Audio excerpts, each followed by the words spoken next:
host for this evening. I will be your host for this evening.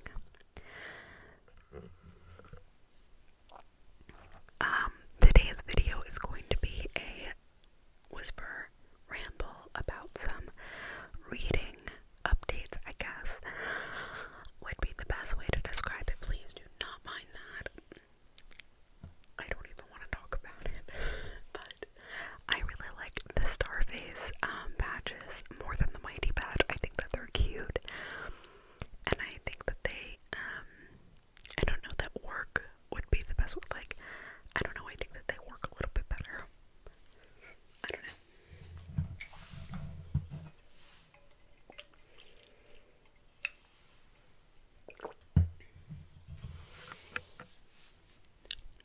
This is a new setting. I'm currently pet sitting. So, but I have to say, I really like the lighting. And this is a desk, and it functions, which is nice. Anyways, yeah, the lighting is really awesome. Like, I'm actually kind of stressed out about how good the lighting is, because I can't get this lighting at home. Sorry, the chair is wooden and kind of crickety, but anyways, there are some kitties roaming around, but I think this setup and the whispering is frightening them. I am definitely up later than their owners and their parents are. Also, you can't really see it, but this is a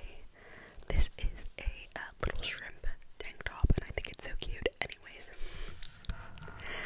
okay, so the first book I want to talk about, I'm reading on my Kindle.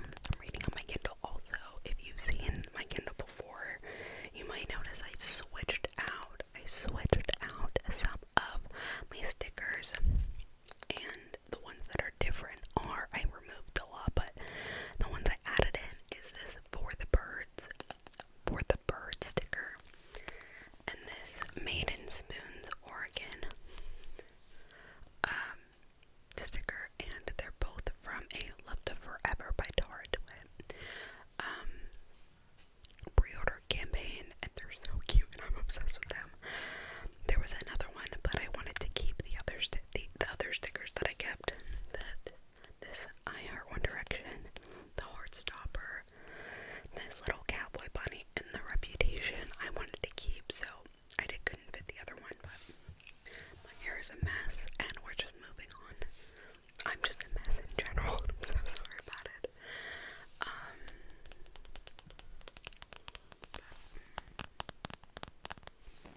But anyways, so my current read, like the one that I'm really focusing on, is Power Play by Chelsea Curto. And it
also really good.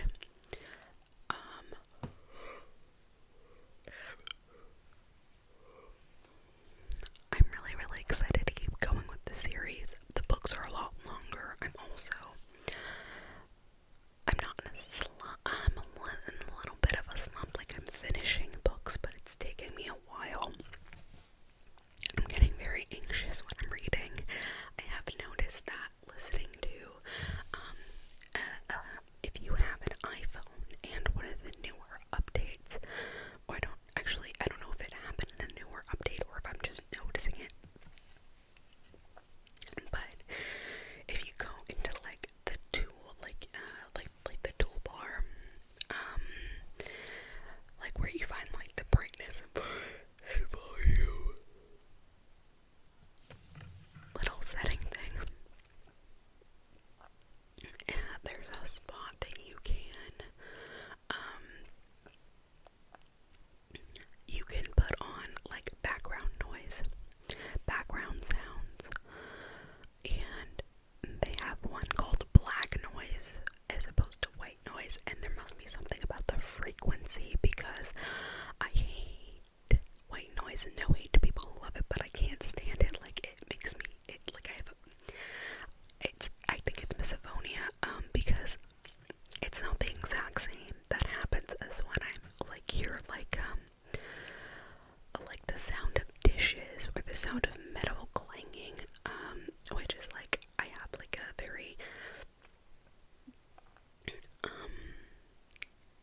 like almost dramatic response to it. I can't listen to it, but that's a whole other thing. But anyways,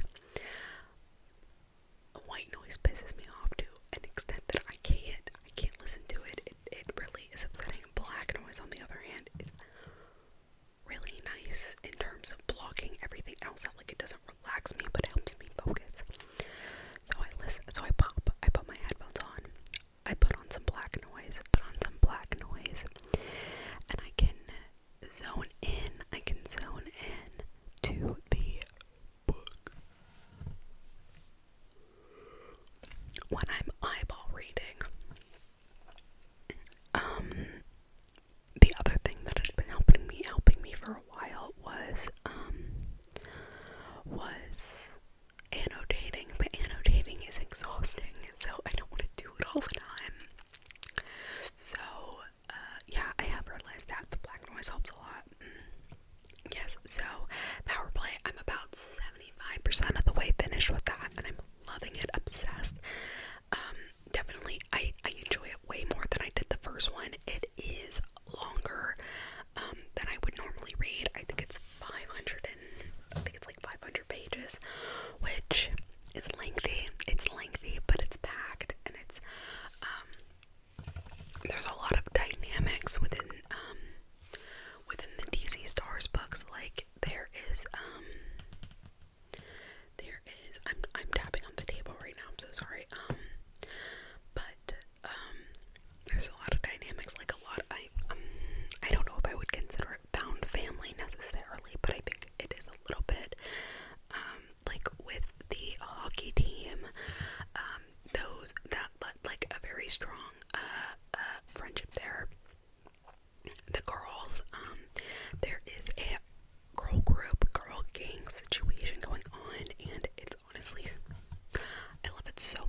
as I go, and it's a lot.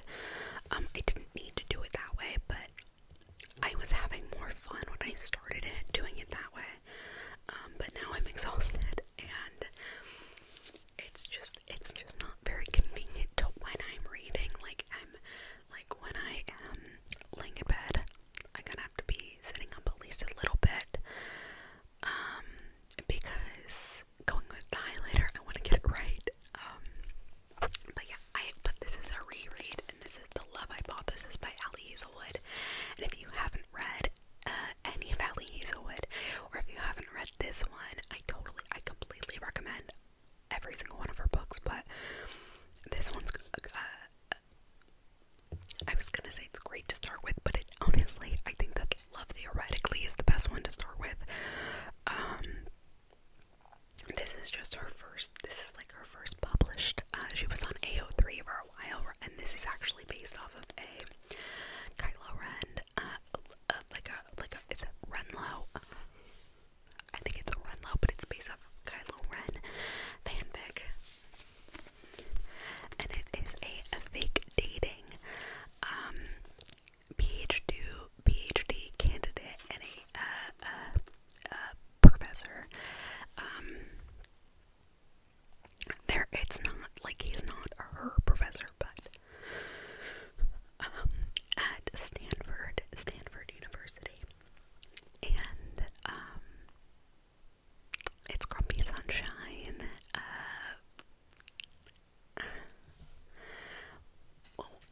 STEM setting, just a lot of like academia, like it's just, I don't know, it's just so good. It's just so good.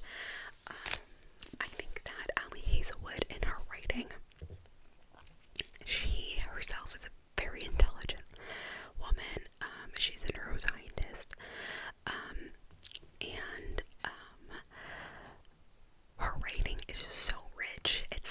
She's hilarious. I think her romance is fulfilling. I don't know if that's the best word, but it's the one that the first that comes to mind. Her characters are always very soft with each other, even when it gets rough and when it gets rough. I don't think that her earlier stuff is very spicy, to be honest with you, and I never mind spice. I love it. I also love Closed Door. It just depends whatever mood I'm in, but she's not very spicy. I know that, like, when it first came out, they were like, this new steamy whatever, and I'm like, it's not that, like, it's really not. I think that if you're getting into romance, this can be a really good place to start, because it does have some, like it's not Closed Door, but it's not like in your face all of a sudden, like, I don't know if that makes any sense, but yeah, so, this is one of my favorites, ever, and it's probably, if I were to rank Ali Hazelwood books, like my top three, Love Theoretically and Deep End would be tied for first. And You Can't Make Me Choose. I love both of them so much. I'm checking for the cats. I love both of them so much. I think the second would be Not in Love. Not in Love. I loved Problematic Summer Romance, but I do think that it would rank fourth, and this one would be third. I think I have to be honest about that. I loved Problematic Summer. I really did. But I think I love this one for nostalgia and just like pure joy when I'm reading it. Like, I'm reading this and I'm like, I think Problematic Summer Romance was written very well, and I really liked that it was interconnected, more than the STEM, I call them the STEM novels, more than the STEM novels are, which is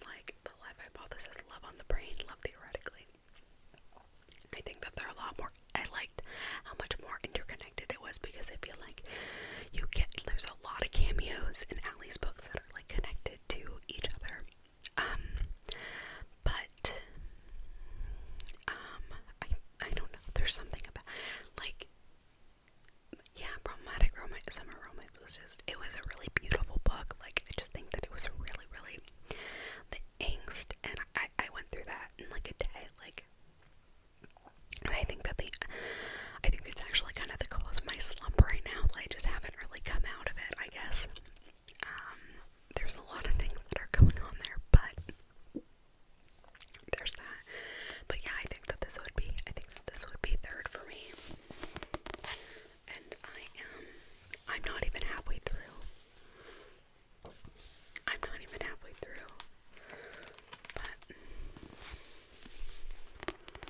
But I love this book so much, and if you haven't read it, please do. They're just so sweet. Like, I'm just giggling all the time. And I remember when I first read it, I was like, this is revolutionary. And I was right. So, there's that. Now the next book is, this is Radio Silence by Alice Osman. Now, if you don't know, Alice Osman is the writer of the graphic novel The Heartstopper, which is now also a Netflix series. If you haven't read or watched Heartstopper, you need to. Yeah, I like, especially like, I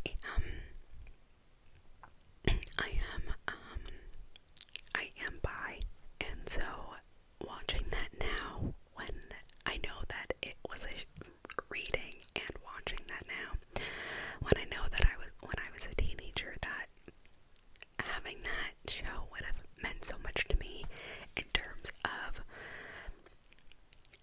the process of self-discovery and coming out, and I don't know, just there's so much representation and discussion, and it's just so there's so many nuances, layers, etc. Like, there's so much to Heartstopper that I really can't take the time in a 2-minute segment and just discuss it, because it goes so deep. Like, I just can't. Like, I could talk about it for hours dissecting my thoughts, what's going on in this sphere. Like, oh man, I'm so excited for the movie. Anyways, but this is Radio Silence. I do have all of these books down here, and I was gonna start with Solitaire, but I don't know, there was something about this one that just like really calls to me. And do I know exactly what's going on in this book? No, I do not. I've never read it, but I do know that one of the characters in Heartstopper, one of the side characters, this is his book, their book.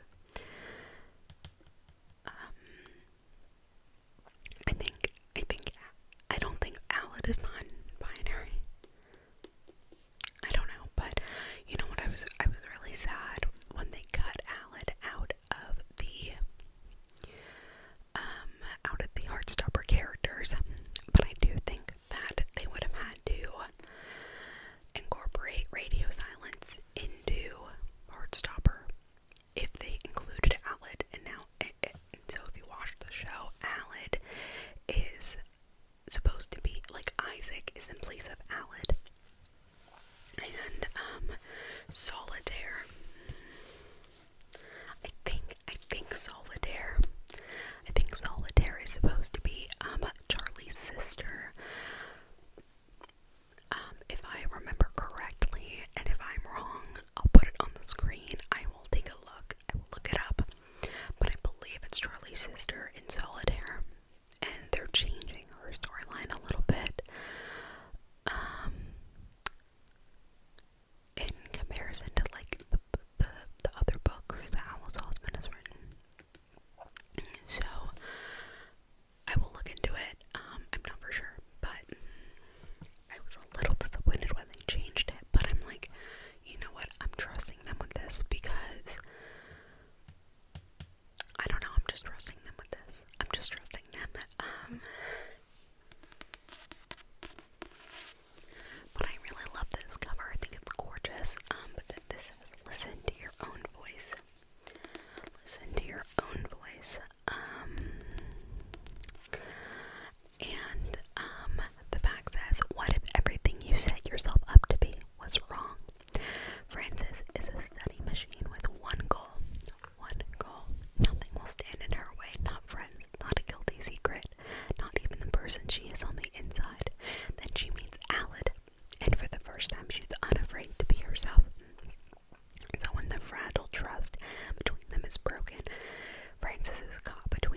Karis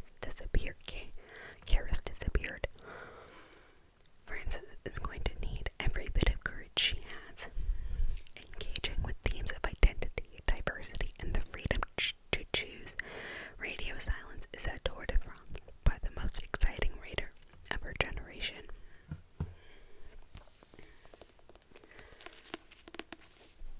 And so I'm really, really excited to read this. I brought it with me this weekend because I think I don't know if it'll be like easier, as in not. I don't think it's going to be as hefty to read in terms of length and effort. But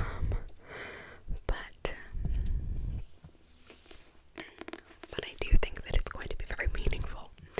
So I'm very, very excited to read it. I don't know if I'll get to it this weekend, to be honest, but I brought it with me in case I just needed something to break it up a little or whatever. I don't know. Because I'm only pet sitting through the weekend, and I was like, I don't know, like, I haven't really been finishing books, and I don't know if starting a new one is in the works, but I brought it with me. I'm not going anywhere. Like, I'm going to be here the whole weekend, like, at the house and not doing anything else, like going anywhere, so I'm fine with it.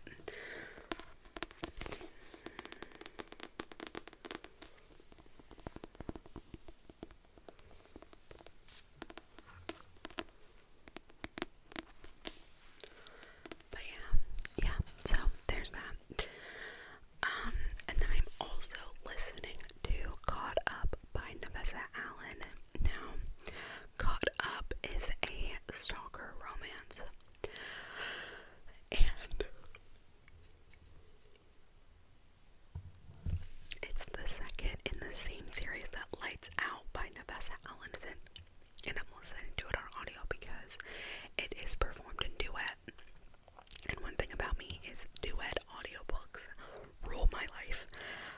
Duet narration, if you don't know, it is when each, at the very least, each main character has their own designated voice actor narrator for them.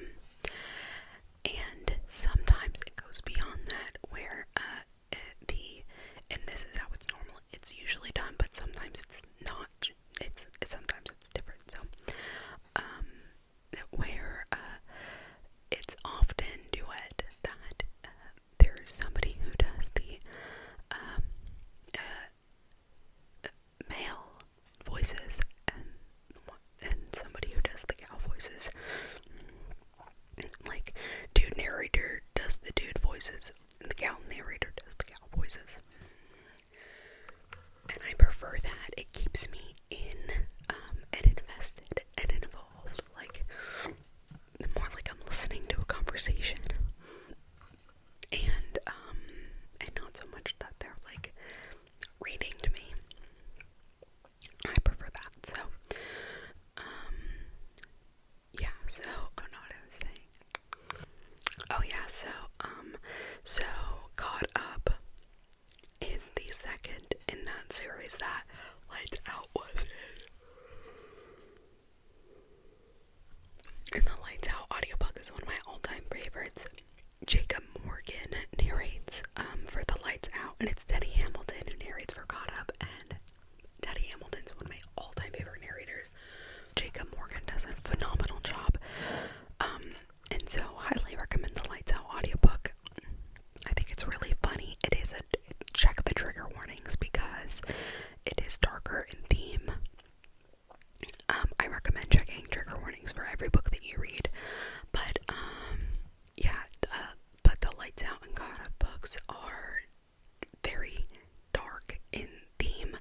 I think that they're funny. I don't think that they're as dark as other books that I've read, but they are still darker, and it's important to protect yourself, prioritize your mind. So there's that. Anyways, so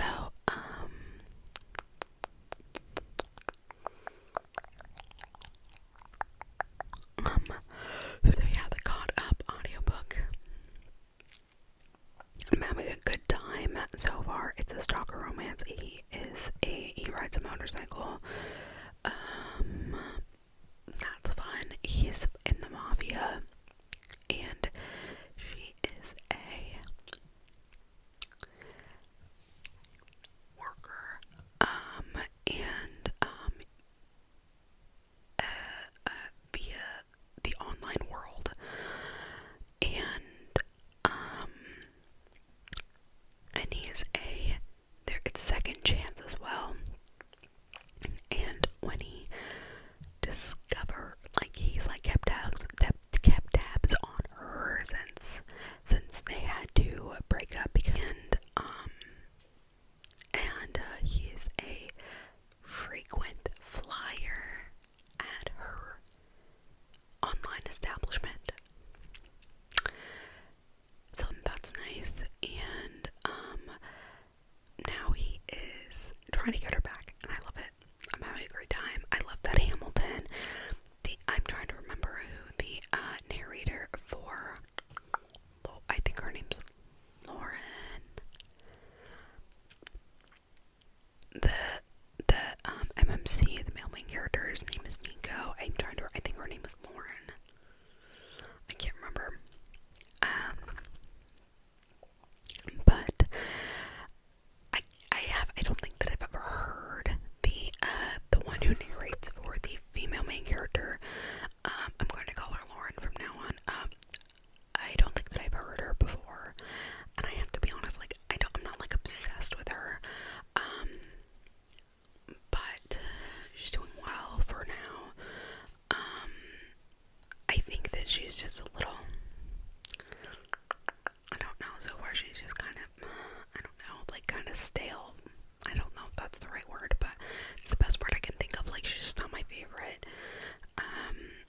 She kind of sounds like a cartoon villain. Like Poison Ivy from like Batman. Like, she kind of gives Poison Ivy voice, but not in a fun way, like in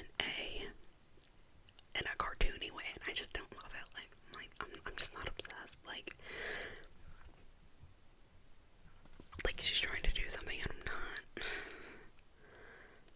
I'm just not all the way in it yet, and that's okay. Like for her, like, I'm invested in the story. I'm having a great time. I love Teddy Hamilton. I love the book so far. I'm just like not. I just don't love her narrating, but that's okay. That's okay. I think that by the time that I'm finished, I won't even care. I'll just be happy.